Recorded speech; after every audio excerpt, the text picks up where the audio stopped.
Thursday and Friday, August 29th and 30th, were very significant days in Madison, South Dakota. On Thursday, the Dakota State University Trojans played their first football game on the new George Blankley Field at the Brian Kern Family Stadium, and they won. On Friday, the Madison Bulldogs played their first game in the new stadium, and they picked up a win as well, coached by my son, Joe Bundy. He is the first head coach for Madison High School in the new stadium. But something far less noticed happened on Thursday, and to me, it was very significant. Growing up blind in southern Indiana in the 60s and early 70s, all I wanted to do was play sports. But I was totally blind, and in those days, unless a blind kid attended the state school for the blind, sports were not an option in that area. I spent many nights listening to Harry Carey and Jack Buck broadcast games for the St. Louis Cardinals, and I would just wish I could be a part of a team just once. And I would also hear the public address announcers in the background, like Charlie Jones at Busch Stadium and Pet Piper at Wrigley Field, announcing the batters as they strode to the plate. But sports were out for me. I was able to play beat baseball in the early 80s, but family, work, and ministry didn't give me much time to pursue that sport, and I wasn't all that good anyway. But in 2001, something happened that would change my life. A local funeral home owner named Ted Weiland was umpiring an American Legion baseball game, and my oldest son, Lewis, was his assistant.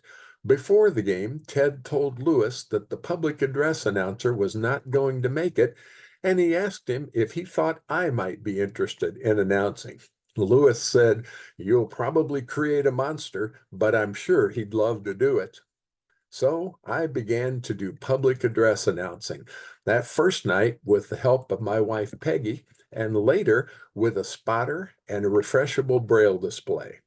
The monster indeed was created. I announced baseball for several years, including my sons John, Joe, and Ben playing. I announced for Dakota State baseball beginning in 2005 and for the Madison Broncos, a local amateur team, for many years.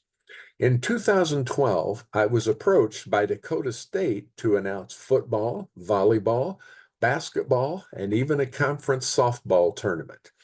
I have slowed down a bit and now only announce football for the Trojans, this being the 11th season. So Thursday, August 29th, I became the first person to announce an athletics event in the new state-of-the-art stadium, which seats 3,000 people. I am truly humbled and grateful that the little blind boy who couldn't play Little League or participate in high school sports actually experienced this great privilege. You see, blindness is not an obstacle that cannot be dealt with. You just need the right circumstances, a strong work ethic, and the right accommodations. There are so many people I want to thank, but I'll mention just a few here. I want to thank Ted Weiland and my oldest son, no longer with us, for starting this whole thing. I also want to thank my wife Peggy for her continued support of all my dreams. I thank Trent and Mike Miller, who let me announce Broncos baseball for several years, with Mike being a great spotter. I want to thank Dakota State for the privilege of announcing their athletic events. And I especially want to thank my good friend and great football spotter, Tom Farrell. Without Tom, this football thing would not have a chance of being successful. And last but certainly not least, I want to thank God for putting me in a situation where a little boy's impossible dream could indeed become a reality, and for giving me the work ethic and the support I need to make that happen. Premier Bank Card, proud sponsors of Trojan Athletics. For all of your financial needs, choose a company that's locally grown and nationally known. First Premier Bank and Premier Bank Card, investing in you. Room over there. Now, the two deep lineup for the Trojans. First for the defense, at defensive tackle, a 6'3", 240-pound junior from Sioux Falls, South Dakota, number 90, Caleb Dwyer. And a 6'1", 250-pound sophomore from Arlington, Texas, number 99, Casey Cawley. On the defensive line, a 6'2", 280-pound sophomore from Elkton, South Dakota, number 92, Jack Heyman.